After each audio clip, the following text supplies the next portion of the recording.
Hello बच्चों, welcome to HP study junction.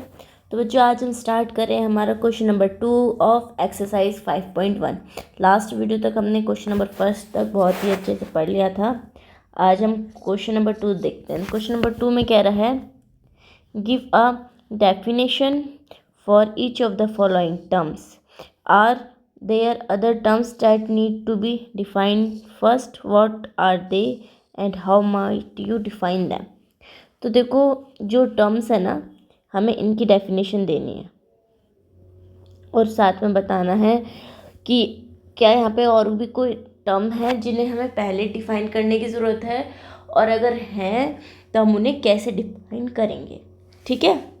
तो देखो, सबसे पहले तो हमें जो डिफाइन करना है वो है पैरेलल लाइन का कॉन्सेप्ट। तो देखो बच्चों, पैरेलल लाइंस क्या होती है? हमारी पैरेलल लाइंस मैं समझा देती हूँ आपको। दो लाइंस हैं,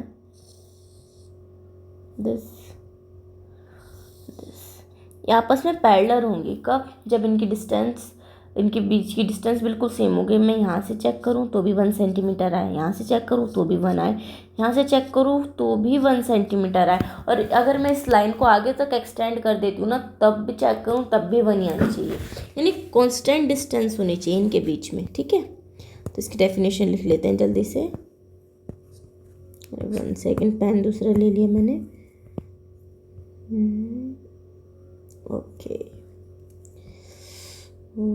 ओके हो गया। 2 lines having no common points are parallel lines. तो देखो बच्चों, हम देख रहे हैं ना, 2 लाइंस और इनके बीच में कोई भी कॉमन पॉइंट नहीं है। ये हमारी पैरेलल लाइन हो गई। ये तो जनरल डेफिनेशन हो गई। अब मैंने कहा एक लाइन ऐसे है, एक लाइन ऐसे है। 1 सेकेंड, सपोज ऐसे करके है। तो आप यहाँ से देखें ज़रा, यहाँ पर ज़्यादा डिस्टेंस है, यहाँ पर डिस्टेंस देख रहे तो नैरो होती चली जाएगी। तो इसका मतलब क्या है? इनके बीच की डिस्टेंस जो है आगे चल के नैरो मतलब कम होती चली जाएगी ना। और मैंने क्या बताया है कि डिस्टेंस बिल्कुल सेम रहनी चाहिए। तो ये तो हमारी पैरेलल लाइन नहीं हुई ना। तो इसमें यहाँ पे अनडिफाइंड टर्म क्या है वो भी बताएंगे हम। अनडिफाइंड टर्म ब्रैकेट में कर देते हैं इसको। अनडिफाइंड टर्म है जो मैंने आपको स्टार्टिंग में समझाया था। The distance between the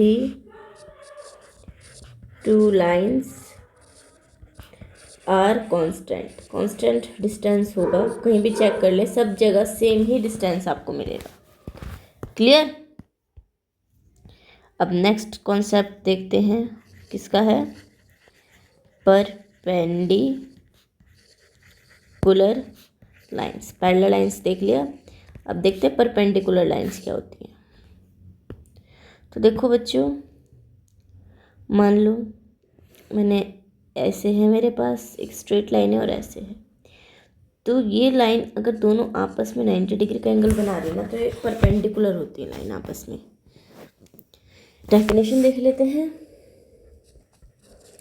2 lines which form angle of 90 degree with each other are, बस इतना ही लिख देते हैं और लेंथी हो जाएगा। 2 lines which form angle of 90 degree with each other, वो हमारी परपेंडिकुलर लाइंस होती हैं। इसमें तो इतना ही समझाने का था। मैं आपको डायग्राम के साथ साथ समझा रही हूँ बच्चों, ताकि आपको बहुत ही अच्छे से पूरा क्लियर हो जाए। थर्ड देखते हैं। थर्ड बात करते हैं हम किसकी? लाइन सेगमेंट की। ठीक है। तो देखो बच्चों, लाइन सेगमेंट क्या होता है? पहले तो डायग्राम ही बनाते हैं हम। अब देखो, ये हमारे पास एक लाइन है, इसका एक एंड पॉइंट ये है, इसका एक एंड पॉइंट ये, तो हमारा लाइन सेगमेंट होगा। अब डेफिनेशन के थ्रू समझते हैं। The line which have two end point is a line segment। किसी भी लाइन के पास अगर दो एंड पॉइंट है ना तो वो आपका क्या कहलाता है, लाइन सेगमेंट कहलाता है। ठीक है, अब देखते हैं, थर्ड वाला भी हो गया, फोर्थ वाला देखते हैं। फोर्थ वाले में हमने एक्सप्लेन करना है क्या, रेडियस ऑफ सर्कल। स्पेलिंग गलत लिख दी मैंने, सॉरी। Radius of circle.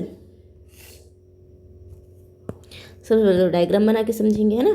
खाली डेफिनेशन से इतना समझ नहीं आता जितना हमें डायग्राम से समझ आ जाता है। तो बच्चों देखो, मैंने एक सर्कल बनाया, ठीक है। सपोज ये इसका सेंटर है सर्कल का। अब सेंटर से मैंने ये ऐसे लाइन यहाँ तक ड्रॉ कर दी। तो ये जो सेंटर से लाइन है to the end of circle is called the radius of circle.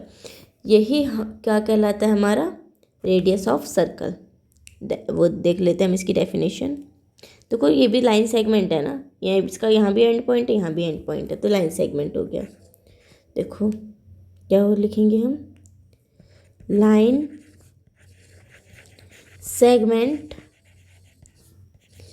From the center of circle to the circle is radius of circle। यहाँ पर हमने ये तो देखा लाइन सेगमेंट, यहाँ से लेकर सपोज ये O है, ये A है, लाइन सेगमेंट O से लेकर, सॉरी ये यहाँ पे कोई हमारा एंड पॉइंट है, इस पॉइंट से लेकर इस पॉइंट तक A तक, ये हमारा लाइन सेगमेंट है। ये लाइन सेगमेंट कहाँ से, centre of circle to the circle, यही हमारी क्या कहलाएगा, रेडियस कहलाएगा। फोर्थ भी हो गया। अब लास्ट देखते हैं फिफ्थ, स्क्वायर क्या चीज़ होती है। अच्छे से पता है हमें क्या होता है स्क्वायर। सबसे पहले क्या करेंगे, हम इसका भी डायग्राम ड्रॉ करेंगे। तो देखो डायग्राम ड्रॉ करते हैं हम इसका। मुझे अगर अच्छे से ना बने तो माफ़ करना मुझे, बन गया अच्छे से, स्क्वायर ही लग रहा है। तो देखो ये स्क्वायर है जिसकी चारों साइड इक्वल है, प्लस यहाँ भी 90 डिग्री, यहाँ भी 90 डिग्री, यहाँ भी 90 डिग्री, नहीं हाँ यहाँ भी 90 डिग्री। तो ये क्या हो गया, हमारा स्क्वायर हो गया। उसकी डेफिनेशन देख लेते हैं। तो चलिए अब डेफिनेशन देख लेते हैं हम। ए क्वाड्रिलेटर क्या होता है, जिसकी चार साइड होती हैं, इसकी तो चार साइड है। A quadrilateral having all sides equal होती हैं स्क्वायर की सारी साइड्स, एंड प्लस में ये चीज़ भी होती है, एंड ऑल एंगल्स क्या होते हैं हमारे, राइट एंगल होते हैं। तो इसकी डेफिनेशन हो गई बच्चों हमारी स्क्वायर की। इसी के साथ हमारा एक क्वेश्चन नंबर 2 भी बहुत अच्छे से हमने कंप्लीट कर लिया है कि एक डेफिनेशन को डायग्राम के थ्रू हमने समझाया है ना। अगर कोई भी डाउट हो देन प्लीज़ कमेंट सेक्शन में बता दीजिएगा, मैं आपका डाउट ज़रूर से ज़रूर एड्रेस करूँगी। और अगर मेरे हैंड रिटन नोट चाहिए हो देन प्लीज़ बता दीजिएगा, मैं आपको प्रोवाइड करा दूँगी। ओके, तो बच्चों आज के लिए इतना ही। कल वाली वीडियो से हम क्वेश्चन नंबर 3 स्टार्ट करेंगे। Okay, bye bye, thank you for watching.